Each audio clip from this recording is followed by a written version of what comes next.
We were kicking around this the other day. In fact, earlier. What salaries would the Big Red Machine command nowadays? And Like the Yankees. does the money sometimes it offends some former players? I mean, you set the stage for these players to make this money. Oh, I can't. If I did that, I'd be getting on my mom and dad. I can't do that. I can't do that. But I mean, do I wish I was playing today?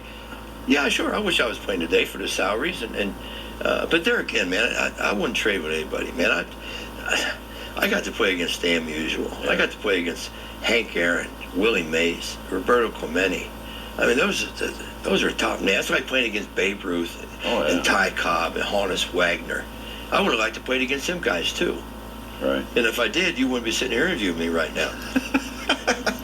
But there what again, salary would you command right now? I don't know. I'd be one of the top players. I mean, I would have a high salary, Jim, because my off years were good years. So I'd always won in arbitration.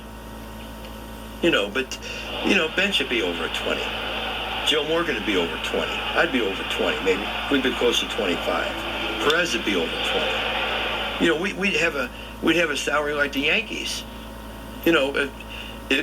If the Big Red Machine was playing in the 80s, Marge would have died a lot earlier. All that money she'd had to give up.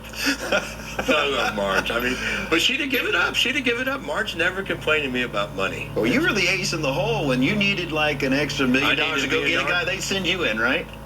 I needed $1 million for Buddy Pell. She gave it to me. I needed $1 million for Parker. She gave it to me. I needed $1 million for Bill Gullison. She gave it to me. Yeah. Marge was misunderstood. Marge was best. My brothers used to have me ask my dad to stop and get ice cream because I was the youngest, so it would kind of butter him up. It was kind of like that with you and Marge. They would send you, and you're the ace in the hole. Marge came in my office one time when I worked for her. They wished me a happy birthday. She never once told me who to play or who not to play. All she wanted to do was sit and sign autographs, put that dog paw down there. Marge is kind of sad. Let me tell you why. Because it's like the tale of two stories. Marge had this great big house up in Indian Hill, fanciest part of Cincinnati. Mm-hmm. Had 300 or 400 acres. Okay? She had no immediate family, no kids, no husband. She had one sister who was an invalid because of an equestrian accident in Atlanta. Mm-hmm. So she really had no friends. And she would go home and she'd drink that Gilbey's. And it was very unfair to her, Jim, because the writers knew that.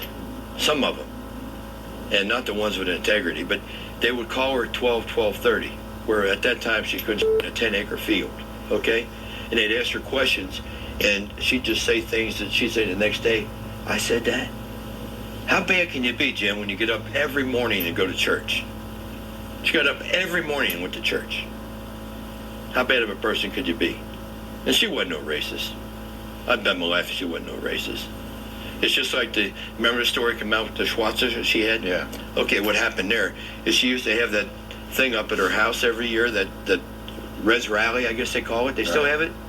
I don't think so. Not the Reds Rally. And it was time to eat. And my agent at the time was Cal Levy. You know Cal? Yeah. And she said, Cal, go get the dinner bell, because we want to ring the dinner bell, let people know it's time to eat. Because there's, 300, 400 people at the thing. And Cal went and opened up this thing, and the dinner bell was there, and underneath it was a swastika.